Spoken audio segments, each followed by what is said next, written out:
Hi student, welcome to my channel. तो आज हम देखेंगे जो हमारे पास एक मोस्ट इंपॉर्टेंट टॉपिक है, ट्रांसफार्मर। ठीक है, तो देखो सबसे पहले तो हम देखेंगे ट्रांसफार्मर होता है क्या है, डेफिनेशन इसकी क्या होती है। तो अगर हम इसकी डेफिनेशन की बात करें तो इसकी डेफिनेशन है simple. Transformer is an electrical device used to convert low alternating voltage. ध्यान से देखना किसको कन्वर्ट करेंगे, low alternating voltage at higher current into high alternating voltage. ठीक है, मतलब देखो सबसे पहले तो आपने ध्यान रखना कि ये जो इलेक्ट्रिकल डिवाइस है ये सिर्फ और सिर्फ अल्टरनेटिंग करंट या अल्टरनेटिंग वोल्टेज के लिए यूज़ होता है। और फिर इसका काम होता है सिंपल, हमारे पास जो लो अल्टरनेटिंग वोल्टेज है, यानी कि सिंपल अगर हम बोलें लो वोल्टेज है उसको हाई वोल्टेज में कन्वर्ट करना, और जो हाई वोल्टेज है उसको लो वोल्टेज में कन्वर्ट करना। ठीक है, मतलब दो काम हो गए इसके। एक काम हो गया इसका कि जो लो वोल्टेज रहेगी उसको किस में कन्वर्ट करेगा, हाई में, हाई वोल्टेज। और अगर इसी हाई को क्या करना है, हमें कहीं पे अगर हाई को लो वोल्टेज में कन्वर्ट करना है तो उसके लिए भी हम यूज़ करेंगे जिस डिवाइस को, उसको बोलते हैं हम ट्रांसफार्मर। ठीक है, अब देखो सबसे पहले तो थोड़ी ये बात कर लेते हैं कि हमें लो वोल्टेज से हाई वोल्टेज क्यों करनी है और हाई वोल्टेज से लो वोल्टेज क्यों करनी है। ठीक है, तो इसका जैसे आपको पता है, हम अपने घर वाले एग्जाम्पल से स्टार्ट करते हैं। जैसे आपको पता है कि हमें जो है घर में जो इलेक्ट्रिसिटी आती है हमारे पास वो कितने वोल्ट की होती है। तो आपको पता है कि वो कितनी होती है, 240 वोल्ट की।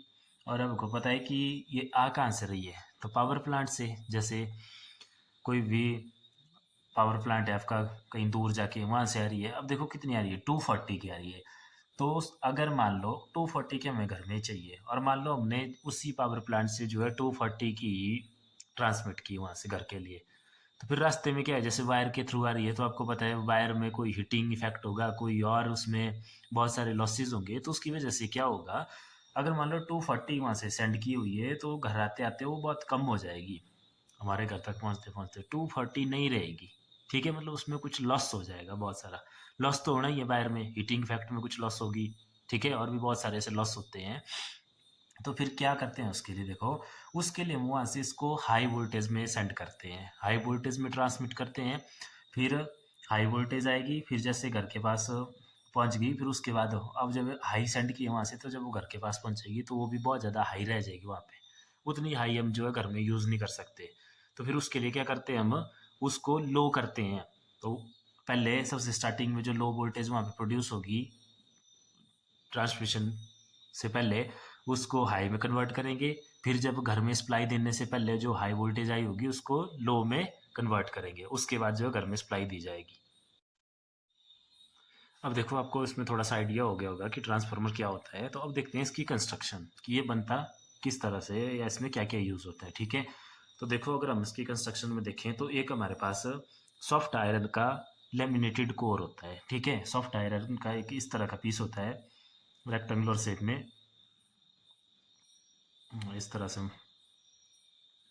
ये हो गया आपके पास सॉफ्ट आयरन कोर। ठीक है, इस तरह से एक आयरन का कोर होता है इसमें। और उसमें क्या होता है, दोनों तरफ दो क्वाइल्स लिपटी होती है सिंपल हमारे पास। ठीक है, और वो क्वाइल कैसी होती है, it consist of two separate coil of insulated wire. Insulated wire का मतलब जैसे इसके ऊपर जिस वायर को लपेटेंगे ना उसके बाहर से उसमें इंसुलेशन लगी होगी, मतलब ये मान लो प्लास्टिक लगा होगा या रबड़ लगा होगा। ठीक है, फिर एक क्वाइल इसमें इधर से लपेट दिया ऐसे करके, मान लो ऐसे करके इस तरह से, और एक क्वाइट इस साइड लपेटी होगी इसमें। ठीक है, अब इनमें ये जो नंबर ऑफ टर्न्स आएंगे, यानी कि कितनी बार लपेटनी है, ये भी अलग अलग होती है। किसी में ये वाली कम होगी, किसी में ये वाली कम होगी। ठीक है, वो आप देखेंगे जो नेक्स्ट हम पढ़ेंगे टाइप्स ऑफ ट्रांसफार्मर, उसमें वो सारी चीज़ क्लियर होगी कि किस में ये वाली कम होगी और किस में ये वाली ज़्यादा होगी। ठीक है, तो देखो ये जो जिस कॉइल में हमने इनपुट सप्लाई देनी है, जैसे मान लो इसमें हम इनपुट सप्लाई कर रहे हैं, इनपुट किस चीज़ की, जो अल्टरनेटिंग वोल्टेज होगी हमारे पास। ठीक है, जिसमें इनपुट सप्लाई करते हैं उसको बोलते हैं प्राइमरी कॉइल। तो ये वाली होगी आपके पास प्राइमरी कॉइल। और ये जो इधर जिससे हम आउटपुट लेंगे उसको बोलते हैं हम सेकेंडरी कॉइल। सेकेंडरी कॉइल, यहाँ से मिलेगी हमें आउटपुट और इस साइड से देंगे हम इसको इनपुट। ठीक हो गया, दो कॉइल्स होती हैं, एक ही सेम कोर एक ही होगा, उसी कोर पे जो है दो कॉइल्स लिपेटी होंगी। ठीक है, और देखो it consist of two separate coil, separate होती है बिल्कुल, इनके बीच में गैप होता है थोड़ा। Same laminated iron core, one of the coil connected to input supply is called primary coil. जो इनपुट सप्लाई जिसको देंगे उसको बोलेंगे प्राइमरी कॉइल। और जहाँ से हम आउटपुट लेंगे उसको बोलेंगे हम सेकेंडरी कॉइल। क्लियर हो गया इतना? तो ये होगी इसकी कंस्ट्रक्शन। अब इसके बाद देखो आगे देखते हैं हम टाइप्स ऑफ ट्रांसफार्मर, और उसके बाद देखेंगे फिर इसकी वर्किंग। टाइप्स ऑफ ट्रांसफार्मर में आपको ये चीज़ ज़्यादा क्लियर होगी, ठीक है। देखो ट्रांसफार्मर हमारे पास टू टाइप्स के होते हैं। फर्स्ट है हमारे पास step up transformer and second है हमारे पास स्टेप डाउन ट्रांसफार्मर। तो देखो जो स्टेप अप ट्रांसफार्मर रहेगा, देखो अप लगा है ना यहाँ पे, तो इसका काम क्या होगा? इसका काम होगा लो वोल्टेज जो हमारे पास होगी, लो वोल्टेज को ये कन्वर्ट करेगा किसमें? लो वोल्टेज से मिलेगी हमें इसमें हाई वोल्टेज, हाई वोल्टेज। और ये जो दूसरे वाला है स्टेप डाउन, डाउन लगा हुआ है, तो इसका काम क्या रहेगा? इसका काम रहेगा जो हाई वोल्टेज है, जो हाई वोल्टेज है हमारे पास, उसको ये कन्वर्ट करेगा लो वोल्टेज में, ठीक है। क्लियर हो गया इतना? अब देखो इन दोनों की डायग्राम देखते हैं। तो जो हमने बोला कि इसमें जो है टू कॉइल्स लगी होती है, एक प्राइमरी कॉइल और एक सेकेंडरी कॉइल। तो देखो अगर हम इसको कॉइल की टर्म में दिखाएं तो मान लो जैसे ये प्राइमरी कॉइल है इसकी, ठीक है। तो जो स्टेप अप ट्रांसफार्मर रहेगा उसकी जो प्राइमरी कॉइल होगी उसके जो नंबर ऑफ टर्न्स हैं वो कम रहेंगे, किससे? जो उसमें सेकेंडरी कॉइल लगी होगी, इस तरह से, ठीक है। ये क्या होगी हमारे पास? प्राइमरी कॉइल होगी ये, ठीक है, प्राइमरी कॉइल। और ये कौन सी होगी? सेकेंडरी कॉइल होगी। और इसके अपोजिट इसमें, अब देखो इसमें से हाई से लो करना है ना, तो स्टार्टिंग में जो पहली वाली कॉइल होगी, जो इनपुट वाली कॉइल होगी, दैट इज जो इसकी प्राइमरी कॉइल होगी, उसमें जो है नंबर ऑफ टर्न्स ज़्यादा होंगे, और जो इसमें सेकेंडरी कॉइल लगी होगी उसमें जो है नंबर ऑफ टर्न्स कम होंगे, ठीक है। ये सेकेंडरी कॉइल होगी इसकी, ये ध्यान से समझ लो क्योंकि ये बहुत इंपॉर्टेंट है। जो नंबर ऑफ टर्न्स, जैसे प्राइमरी कॉइल में नंबर ऑफ टर्न को दिखाया हमने एन पी से, और नंबर ऑफ सेकेंडरी टर्न्स में इसको दिखाया एन एस से। तो जो स्टेप अप ट्रांसफार्मर है जिसने जो है लो वोल्टेज को हाई वोल्टेज में कन्वर्ट करना है, उसमें जो नंबर ऑफ टर्न जो प्राइमरी कॉइल के होंगे वो कम होंगे, और सेकेंडरी कॉइल जहाँ से आउटपुट मिलेगी, क्योंकि ऐसे देखो इसको समझो, देखो इनपुट कम है, इसकी आउटपुट ज़्यादा मिलेगी। तो इनपुट वाली साइड कम टर्न्स होंगे, आउटपुट वाली साइड ज़्यादा टर्न्स होंगे, तो N P is less than N S. Number of turns in primary coil is less than number of turns in secondary coil. और इसमें अपोजिट है, तो इसमें क्या लिख लेंगे हम? जो इसमें number of turns in secondary coil है वो number of turns in primary coil से कम है, तो एन एस कम है यहाँ पे और एन पी ज़्यादा है यहाँ पे। ठीक हो गया इतना? ठीक है। तो इस तरह से इनके डायग्राम हम बना सकते हैं सिंपल। तो ये तो हो गया टाइप्स। इसका काम क्या है? लो वोल्टेज को हाई वोल्टेज में कन्वर्ट करना। इसका काम क्या है? हाई वोल्टेज को लो वोल्टेज में कन्वर्ट करना। और डेफिनेशन आप सिंपल लिख सकते हैं दो दो लाइनों में कि step up transformer is transformer which is use to convert low voltage into high voltage. और दूसरे में step down transformer is transformer which is use to convert high voltage into low voltage. Clear हो गया इतना? अब देखो हम इनके बारे में थोड़ा और देख लेते हैं कि यूज़ कहाँ पे होंगे। तो देखो ये वाला ट्रांसफार्मर यूज़ होगा आपका जहाँ पे जो पावर प्लांट है आपका, जहाँ पे आपकी इलेक्ट्रिसिटी बन रही है, वहाँ पे जो वोल्टेज होती है ना, वहाँ से हमें देखो उसको हाई करना होता है, तो वहाँ पे हम उसको यूज़ कर देंगे और फिर ट्रांसमिशन वायर के थ्रू उस जो वोल्टेज वहाँ पे क्रिएट हुई होगी उसको हाई वोल्टेज पे सप्लाई कर देंगे। फिर जैसे ही हमारे घर के आसपास या हमारे गांव के आसपास उन ट्रांसमिशन वायर में जो वोल्टेज आई हुई है वेरी हाई वोल्टेज बोलते भी हैं उनको कि हाई वोल्टेज लाइन्स हैं ये, फिर उतनी हाई वोल्टेज हमें घर में नहीं चाहिए, क्योंकि अगर उतनी हाई वोल्टेज घर में ले ली तो जो हमारे अप्लाइंसेज हैं वो सारे खराब हो जाएंगे, एकदम जल जाएंगे। तो फिर वहाँ पे हमें उस वोल्टेज को कम करना है, डिजायर्ड वैल्यू जो कि हमारे पास घर के लिए कितनी है 240 वोल्ट है, उस तक लेके आना है। तो वहाँ पे फिर ये वाला ट्रांसफार्मर यूज होगा, स्टेप डाउन ट्रांसफार्मर। ठीक है। तो जो घर के आसपास ट्रांसफार्मर लगे होते हैं वो होते हैं हमारे पास स्टेप डाउन ट्रांसफार्मर। उनका काम क्या होता है? जो हाई वोल्टेज आई है पीछे से उसको लो वोल्टेज या डिजायर्ड वोल्टेज में कन्वर्ट करना। ठीक हो गया? तो ये हो गया टाइप ऑफ ट्रांसफार्मर। अब देखते हैं इसकी वर्किंग। वर्किंग दोनों के लिए सेम रहेगी, ठीक है। ये यहीं पे बाद में हम देखेंगे इनको कि जो इनके नंबर ऑफ टर्न्स है इस पे इस बार सारा डिपेंड करता है, तो वर्किंग हम इकट्ठा ही देखेंगे दोनों की। तो अब देखते हैं वर्किंग ऑफ अ ट्रांसफार्मर।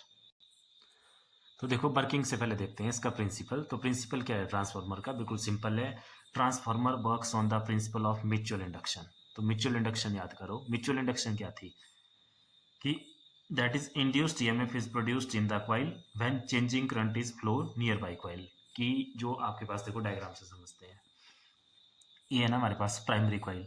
अगर इस प्राइमरी कॉइल में हमारे पास अल्टरनेटिंग करंट क्या होता है? Changing current. अगर वो फ्लो करेगा तो उसकी वजह से इसका मैग्नेटिक फ्लक्स क्रिएट होगा यहाँ पे कुछ, और वो चेंज होगा। तो उसकी वजह से क्या होता है? जो साथ लगती कॉइल होती है जो यहाँ पे सेकेंडरी कॉइल है उसमें क्या होता है कि इंड्यूस्ड ईएमएफ प्रोड्यूस हो जाता था, जो कि हमने पढ़ा हुआ है म्यूचुअल इंडक्शन में। तो बस उसी प्रिंसिपल पे आपके ट्रांसफार्मर काम करते हैं। देखो हम यहाँ अप्लाई करेंगे ना इनपुट, उसकी वजह से यहाँ पे चेंज इन करंट होगा, तो उसकी वजह से यहाँ पे इंड्यूस्ड ईएमएफ प्रोड्यूस होगा, और उसी की वजह से इसका जैसे फ्लक्स चेंज हुआ, तो उस फ्लक्स चेंज होने की वजह से जो साथ वाली कॉइल होगी सेकेंडरी कॉइल, उसमें भी जो है आपके पास क्या हो जाएगा, ईएमएफ प्रोड्यूस हो जाएगा। सेम इस केस में भी ऐसा ही होगा, जब इस पे आपके पास देखो अल्टरनेटिंग करंट फ्लो होगा, इसका फ्लक्स चेंज होगा, तो इसका फ्लक्स चेंज हुआ तो साथ वाली कॉइल में क्या हो जाएगा, इंड्यूस्ड ईएमएफ प्रोड्यूस हो जाएगा। क्लियर हो गया इतना? अब देखेंगे आगे हम इसमें प्रॉपर इसकी वर्किंग कि किस तरह से ये काम होता है सारा। तो चलो नेक्स्ट देखते हैं वर्किंग या थ्योरी ऑफ ट्रांसफार्मर। तो देखो इसमें क्या है हमारे पास वर्किंग में, when alternating EMF EP is connected to the primary coil. ठीक है, जैसे देखो ना ये थी हमारे पास क्या है, यहाँ पे एक प्राइमरी कॉइल, प्राइमरी कॉइल है, इसमें नंबर ऑफ टर्न्स है एनपी, और इसके साथ है हमारे पास दूसरी तरफ सेकेंडरी कॉइल, एक सेकेंडरी कॉइल, और इसमें नंबर ऑफ टर्न थे एनएस। तो हमने क्या बोला कि अल्टरनेटिंग करंट जब इसमें फ्लो करेगा, जब हम इसको इनपुट सप्लाई कर देंगे, तो उसकी वजह से अल्टरनेटिंग करंट है जो कि चेंजिंग करंट होता है, तो उसकी वजह से इसका क्या हो जाएगा, flows through it an alternating magnetic field is produced and hence changing magnetic flux is linked with the coil। इसमें जो है मैग्नेटिक फ्लक्स प्रोड्यूस हो जाएगा, और जो वो क्या होगा, चेंजिंग होगा। क्यों होगा? क्योंकि अल्टरनेटिव करंट चेंजिंग है। ठीक है, उसके बाद देखो जब इसमें फ्लक्स प्रोड्यूस हो जाएगा, तो फिर म्यूचुअल इंडक्शन क्या बोलती है कि जब साथ लगती कॉइल में जो है फ्लक्स चेंज हो रहा हो, तो उसकी वजह से क्या होता है, जो साथ वाली कॉइल होती है उसमें एक इंड्यूस्ड ईएमएफ प्रोड्यूस हो जाएगा। इसमें तो होगा ही होगा, मान लो इसमें प्रोड्यूस हो गया ईपी, ठीक है, और जो साथ लगती है उसमें क्या प्रोड्यूस हो जाएगा, ईएस, ई से मतलब ईएमएफ। तो induced EMF in primary coil है ईपी, और इंड्यूस्ड ईएमएफ इन सेकेंडरी कॉइल है ईएस, तो ये प्रोड्यूस हो जाएगा। अब देखो आगे क्या बोला है हमने, इसमें बोला है कि let NP and NS are number of turns in primary and secondary coil. ये हमने नंबर ऑफ टर्न्स लिए हैं पहले भी। तो अब देखो according to Faraday law of EMI, जो ईपी होगा यानी कि जो induced EMF in primary coil होगा, तो याद करो फ्राइडे सेकंड लॉ से हमें इसका फार्मूला मिलता था कि जो इंड्यूस्ड ईएमएफ बनता है वो किस पे डिपेंड करता है, चेंज इन फ्लक्स पे, तो D pi upon D T. ठीक है, चेंज इन फ्लक्स पे डिपेंड करेगा, लेकिन ये होता था सिर्फ एक टर्न्स के लिए, फॉर्मूला होता था ना एक टर्न्स के लिए। अब यहाँ पे देखो टर्न्स हैं एनपी, नंबर ऑफ टर्न है एनपी, तो इसमें साथ में क्या लग जाएगा एनपी, और साथ में लेंजीज लॉ ने इसमें एक साइन भी लगवाया था, माइनस का साइन, और उसकी उसने सिग्निफिकेंस बताई थी कि ये जो इंड्यूस्ड ईएमएफ प्रोड्यूस होता है इस तरह से प्रोड्यूस होता है कि जिसने इसको बनाया है ये उसको अपोज कर सके। ठीक है, तो ईपी हो गया हमारे पास ये, इसको दे देते हैं हम इक्वेशन नंबर 1। सिमिलरली देखो ईएस, तो ईएस भी क्या होगा, चेंज इन फ्लक्स, और डिपेंड किस पे करेगा, number of turns in secondary coil, तो minus N S D phi upon D T. Clear हो गया? देखो फ्लक्स नहीं आपने फाइव वन फाइव टू करना, क्यों? क्योंकि फ्लक्स हो रहा है चेंज, इस जो हमने सप्लाई की उसको इनपुट, उसकी वजह से ही, तो इसी कॉइल में जो फ्लक्स चेंज हो रहा था उसी फ्लक्स की वजह से ये दोनों प्रोड्यूस हो रहे हैं, ईपीबी और ईएसपी। बट ईपी जो प्रोड्यूस होगा वो होगा इन प्राइमरी कॉइल्स की टर्न में, तो वो डिपेंड करेगा कि कितने टर्न्स है, और जो ईएस प्रोड्यूस होगा होगा सेकेंडरी कॉइल की टर्न्स में, तो वो डिपेंड करेगा कि वहाँ पे कितने टर्न्स है। ठीक है, तो ये बन गई हमारे पास दो इक्वेशन है। क्लियर हो गया इतना? अब देखो अब क्या करेंगे, हम इन इक्वेशनों को डिवाइड कर दो, इक्वेशन 1 डिवाइड बाई इक्वेशन 2, तो लेफ्ट हैंड साइड से लेफ्ट हैंड साइड डिवाइड कर देंगे, E P upon E S is equal to minus of N P D five upon D T divide by minus of N S D five upon D T. तो D five upon D T same है तो cancel हो गए, यहाँ पे minus से minus cancel हो गए, तो यहाँ से हमारे पास रिजल्ट आ गया E P upon E S is equal to N P upon N S. ठीक है, ये बहुत यूजफुल रिजल्ट है ट्रांसफार्मर का, इसके बहुत सारे न्यूमेरिकल इस पे बेस्ड हैं। देखो यहाँ पे है क्या क्या, ई पी क्या है प्राइमरी वोल्टेज, ई एस के सेकेंडरी वोल्टेज, और एन पी क्या है number of turns in primary coil, और एन एस के है हमारे पास number of turn in secondary coil. ठीक है, और इसी चीज़ को बोलते हैं हम के इक्वल, और के क्या है यहाँ पे, के है हमारे पास ट्रांसफॉर्मेशन रेशियो,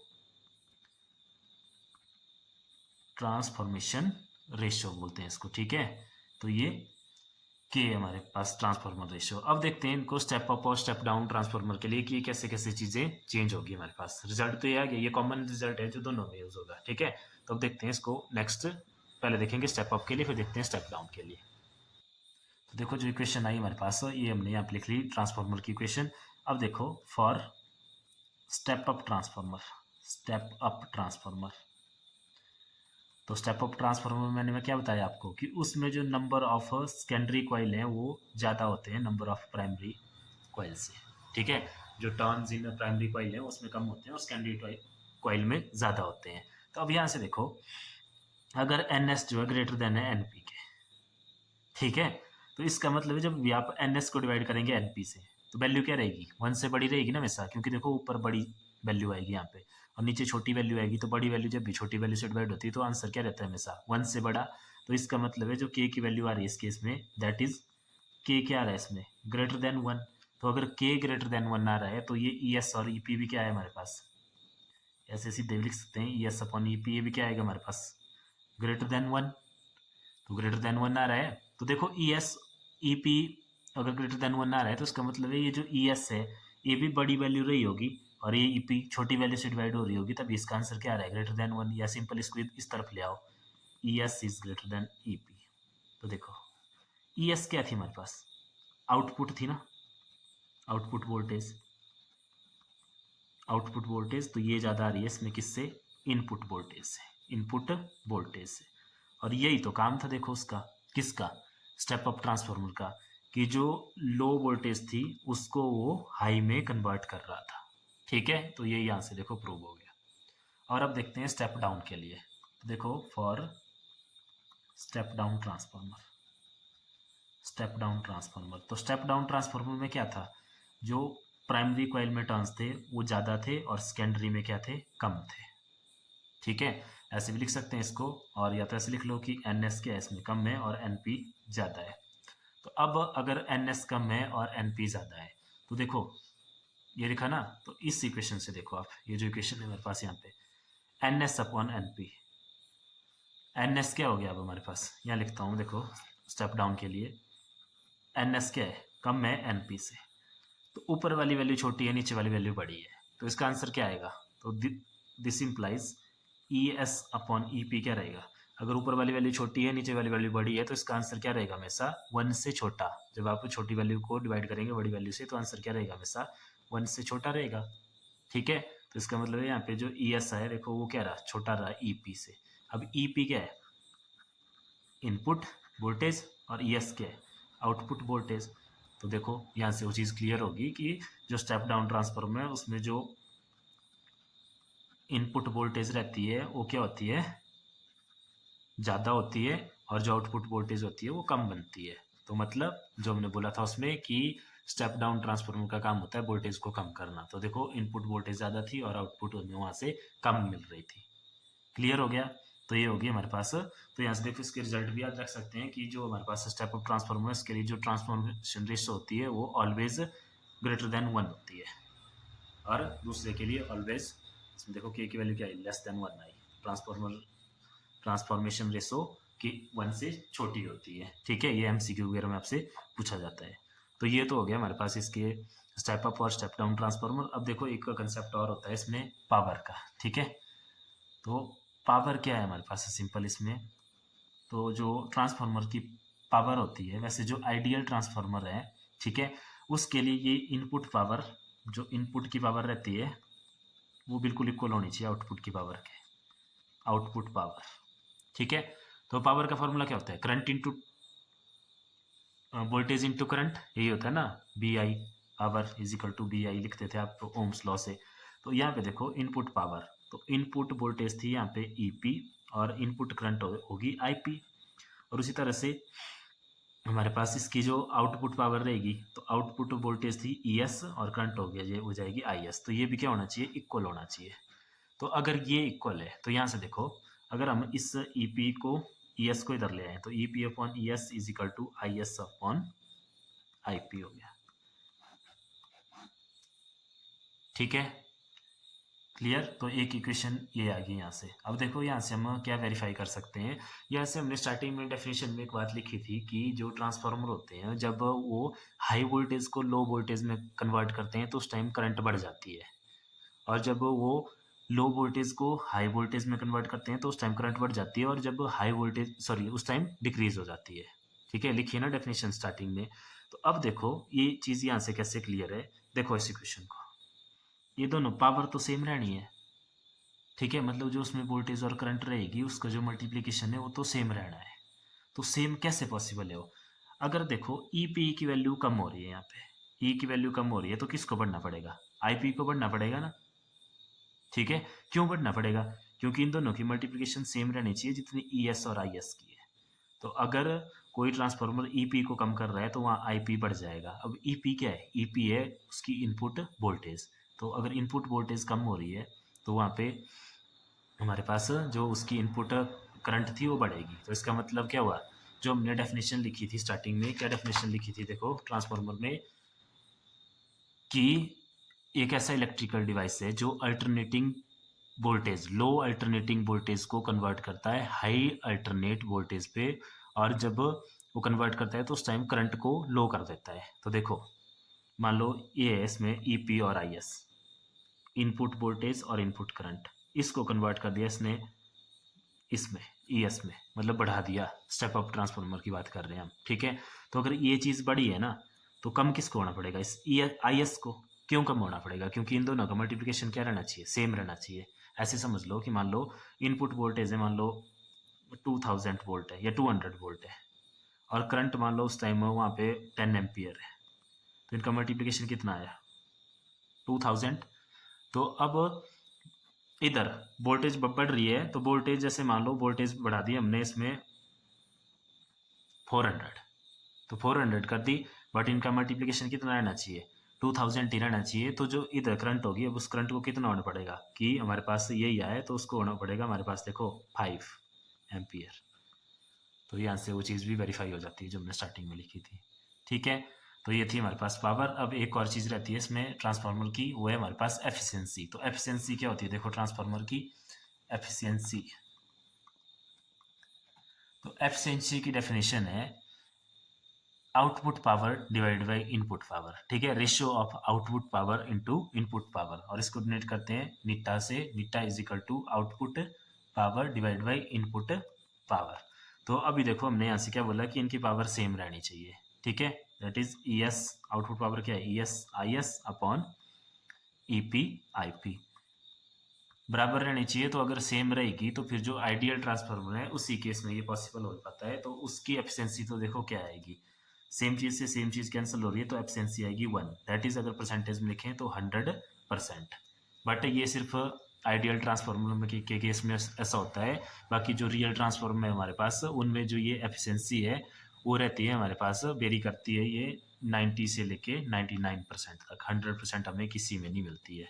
तो इसका मतलब है अगर नहीं मिल रही है तो दैट मीन्स वहाँ पे कुछ एक लॉस हो रहे हैं। ठीक है, क्योंकि जो इनपुट पावर थी वो पूरी की पूरी कन्वर्ट नहीं हो पाती है आउटपुट पावर में।